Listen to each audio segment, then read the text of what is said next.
So you've got a great idea for a business, but you're not sure if it's going to fly. Should you be devoting your precious hours to this project? Is it going to work? Is it going to make you money? Is it going to become successful? Well, those are questions every entrepreneur goes through. And today I want to cover some strategies so you can validate your online business idea. So whether you're always dreaming of ideas and writing it down on a napkin or a pad of paper by your bedside before you go to bed, or perhaps you have already gone past that and you've already assembled a team and you're ready to approach investors. At the end of the day, there's kind of fundamental steps you need to have to identify and validate your business model. So if you're ready to dive in, let's talk about validating business ideas on this episode of Bootstrap MD.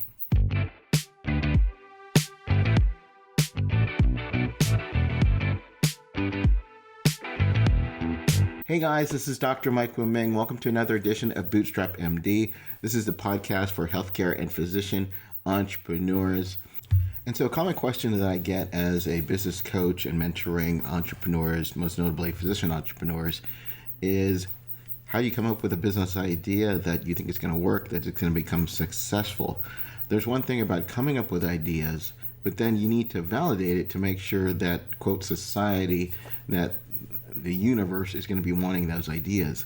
And one issue that I often see is we'll come up with some great ideas, but they don't do enough to determine, is this something that people are going to pay for? You may think it might be the best idea since sliced bread, but if nobody else wants sliced bread, then you're going to have a problem. So we're going to talk about kind of a process that I go through and I help mentor other clients to go through when coming up with ideas and then making sure that idea is going to become a success. And obviously you can't predict the future, but there are some things that you can to minimize your risk.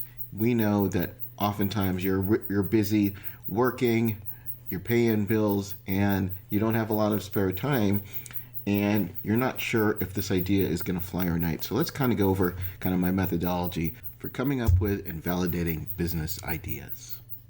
So the first step is identifying issues or problems that you currently face. Now, we'll tailor this to as a physician. So what are some areas that you see in your line of work that maybe some areas of frustration, maybe you feel that there are needed resources or some type of business that could help you based upon your own work? This could form the basis of an online business for you.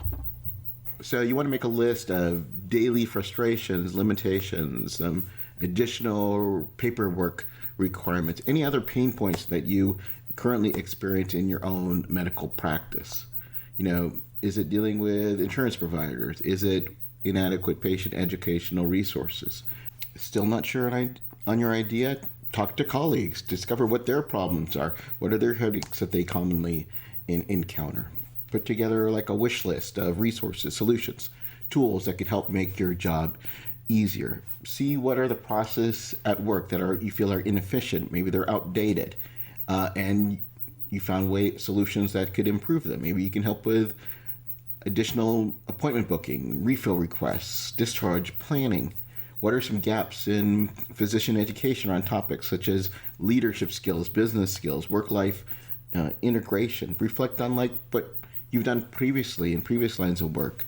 What are some areas that you feel like, I often found is I became a source when I found out people were asking me for specific advice, such as starting up their own practice. So you'll probably get a whole bunch of different ideas. And let's say you found out that, you know what, people come up to me to help solve their problems. Maybe I can turn this into a business.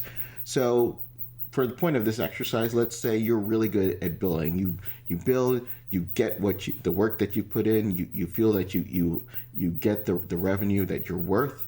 You do it so efficiently and ethically, and you feel this is something that maybe I can teach, maybe as a consultant or as a online course. That can be the source of starting a business for you. The next strategy is now you've got your idea. Now we got to do some market research. So the great thing about the internet, you can just do this right now on your laptop or your desktop. Are other people searching for information or solutions in this area? You can use keyword research tools to get some data back. So What am I talking about here? Well, here's a specific method that you can use. We all use Google. They have what's known as the Google Keyword Planner. Just put that into Google Keyword Planner. It's a free planning tool. You may have to start an ad account to get access to it. But what it'll do is it'll show you potential search terms that you could do related to your business.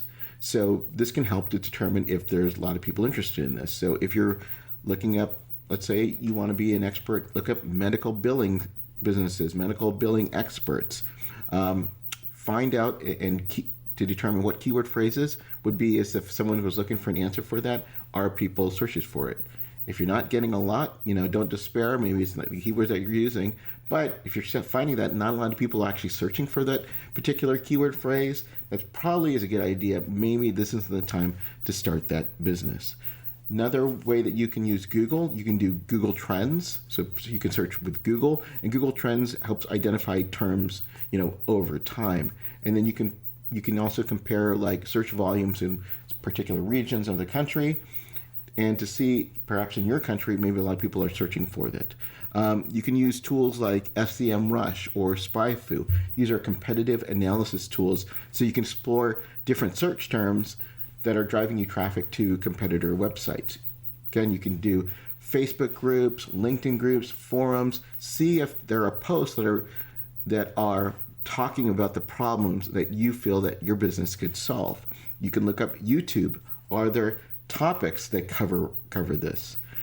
If you have a list, or perhaps you have a list of colleagues that you can do online surveys. You can use Google Forms or SurveyMonkey or whatever survey tool that you're using on social to ask, perhaps particular groups, is this a problem that you feel that needs to be solved? Once you do your market research, this will give you a good idea to determine if there is a demand for this product, and that'll let you to determine if you should be able to take the next step.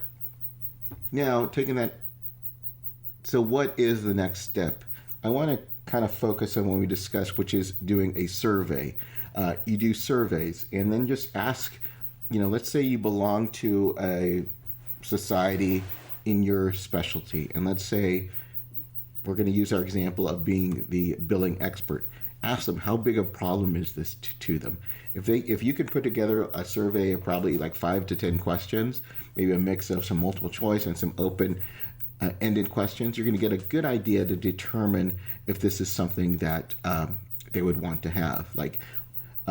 One way that you could do is on a scale of 1 to 5, how important is billing in your practice, or how important is getting paid what you bill in your practice.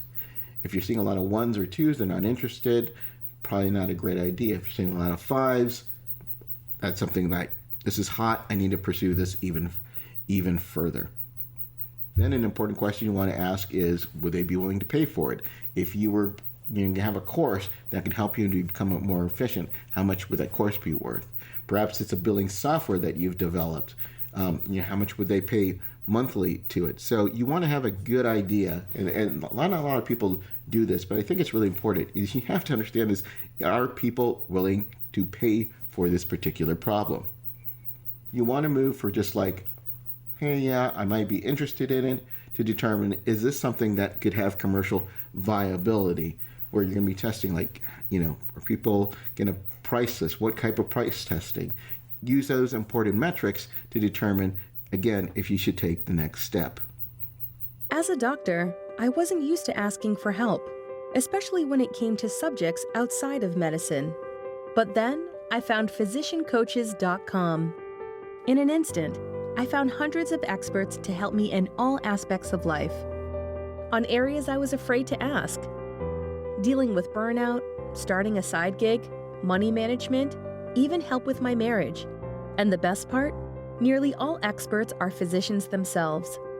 After reading their profile and a quick chat, I knew I found the right mentor for me. At physiciancoaches.com, help from professional colleagues is just a click away. So what's the next step? Is assessing your competition.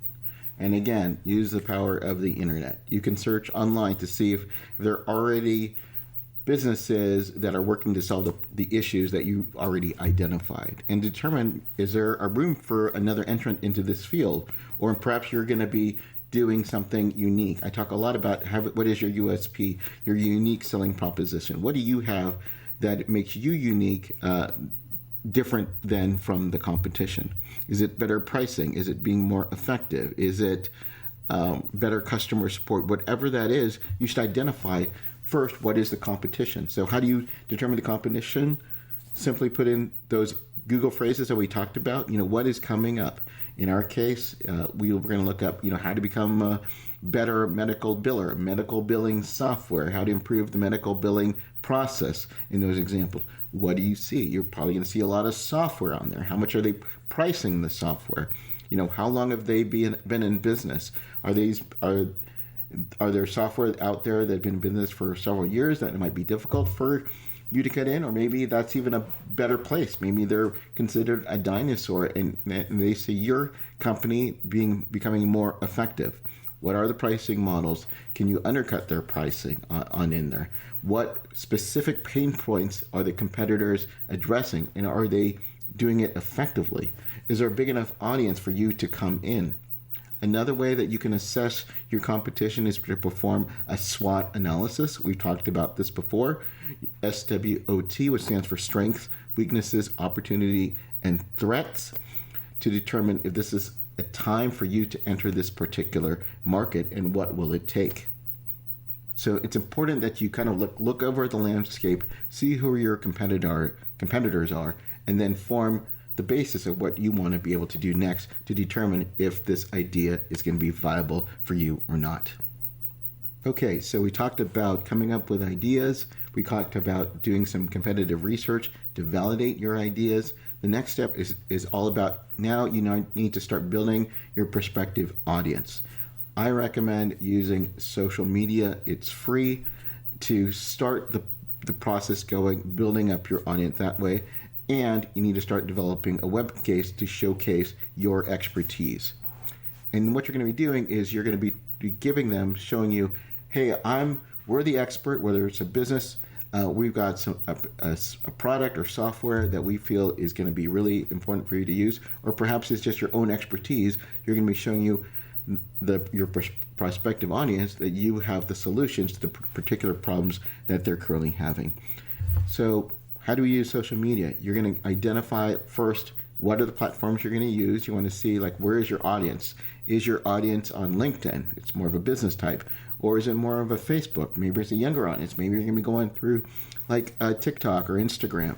Maybe you're very visual. Maybe your product is very visual, where Instagram is going to be important. You want to start then posting. Let's say now you've identified the social media platforms. You want to start posting relevant content, free relevant information to show you've got the insights of this particular problem. So you're going to be blogging, you're going to be posting on the social media, and with the idea that you're going to start getting some interest on particular products. So again, let's look at this example. If you're going to become the billing expert, maybe you're going to start posting about hey, here are 7 things you need to know to make your billing process more efficiently. Maybe you're going to focus on problems where people are businesses, medical practices are leaving money on the table because they weren't able to bill effectively. Maybe you're going to show some what not to do, where perhaps businesses got in trouble because they overbilled. So these are all examples that by posting, you're going to start building an audience, and they're going to show that you are the expert. Maybe you'll also generate other areas, develop tips, perhaps do live streaming Q&As, webinars, comment on current news that are related to this particular problem. Start promoting other colleagues' content that is relevant to them. So then you're going to start building on their audience as well. So the goal is establishing yourself that you're the expert, you're providing great value, you're going to be very helpful. You don't want to be too overly promotional because people can get carried away from that. Again, just post content that shows that you're knowledgeable and that you're helpful. Now that you've been very helpful and given great content, free content that's showing it's of value. Now it's the time to check to see if you're going to gauge to see if you could do a paid offering, a potential paid offering to this. So you got your social media, you're building a platform, perhaps you're building an email list, and you're going to say, hey, I've been giving a lot of great information, but just like you, I have very limited time. Would anybody be interested in doing some consulting? If so, I'm going to have a webinar to ask what that is actually going to be about. And then what you're going to be doing is you're going to be launching that particular product or course or whatever you're going to be doing. And so you're simply just start a webinar where you can answer Q&As. And for people who want to know more information, you're going to set up a call with potential clients. That's one way that you can do it. You can also do like surveys and kind of follow what we talked about previously about determining different pricing. If I came up with a product, would that be something that you'd be willing to pay for? How big a problem is this for you now? If it's a problem that they need to take care of right now, that's something that's hot and you need to jump on that. If it's something like, yeah, I think it's a good idea, but maybe 6 months down the road, that probably tells you that maybe you shouldn't pursue this idea. You want to gauge some interest. You want to also kind of build it up, with a launch. I recommend getting the book by Jeff Walker, a good friend of mine, called Launch. Talk about how to launch a particular product. You want to get some excitement involved into that. But this is where, I know some doctors get a little bit antsy because, I don't want to get paid, but you want to be paid what you're worth. You develop this expertise over time, and so you should be paid what the cost of what you've actually had to learn the hard way about this. I'm sure you've paid, at least in this case, with a lot of your time and money to kind of see what's worked, and now you'll be able to share it with others. And then the final step is now you need to develop your MVP, your minimum viable product. Perhaps you're going to start like a pilot program. Let's say we're going to start off with doing some consulting. Perhaps it's a one-on-one consulting or perhaps a small group consulting. Maybe you take them on for like 60 to 90 days to see if that works. You want to identify with that MVP, the minimum viable product, identify like what is the core functionality, just like what is the essence. I see too many people, they try to think of all the different things that they could do when all they need to care about is the MVP. If you're not familiar with that term, it's very important in tech companies. They just want to get something that's functional, run a pilot offer, a cohort offer, and before you do the big launch to the masses on here. Maybe you're going to price it a little bit more inexpensively, and you're going to focus on, I'm going to make my clients and help them best as I can before I move on forward. Now, what's going to be an important part when you've got that small cohort is feedback. You want to know like what worked, what did you like about it, what you didn't like about it. That's going to be key to determining, what is the next step before you make it bigger and better. I always like to have like a small group first to see what works and what doesn't before I come up with some big course where you're spending hours upon hours, days after days creating this course. I see this all the time. They spend all this time creating this course and they launch it and they get crickets because they didn't ask the right questions. They didn't cover the right topics that people were interested in. By creating a smaller cohort, you're going to become more efficient with your time because, like I said, you're probably busy working as a clinician. You don't have a lot of time. By concentrating on that MVP, keeping it small, getting great feedback, you're going to come up with a better product, a better service. So that was my step-by-step process of coming up and validating your business idea. So number one, you want to identify issues and problems that you're currently experiencing with. Two, conduct market research around those issues. See if other doctors kind of feel like the same, using some keyword research, checking the internet. You want to then validate your demand for a potential offering. Again, creating some surveys, interviewing your colleagues to see if they'd be interested in a particular product or service. 4, you want to assess the competition, what else is out there, determine whether different pricing is out there. Is there room for a new player into this industry? Number 5, start building your audience through social media, creating your own website that showcases your expertise. Then you want to gauge interest with a paid offering, perhaps do a webinar, do some Q&A, see if this is something that they would pay for, very important. And then finally, developing your MVP, your minimum viable product, see what's been working, getting continuous feedback before you launch your big product or service. So I hope you enjoyed the topic today, coming up with and validating your business idea. It's a question that I get a lot. I asked a lot about, and that process really has been working for me and my students.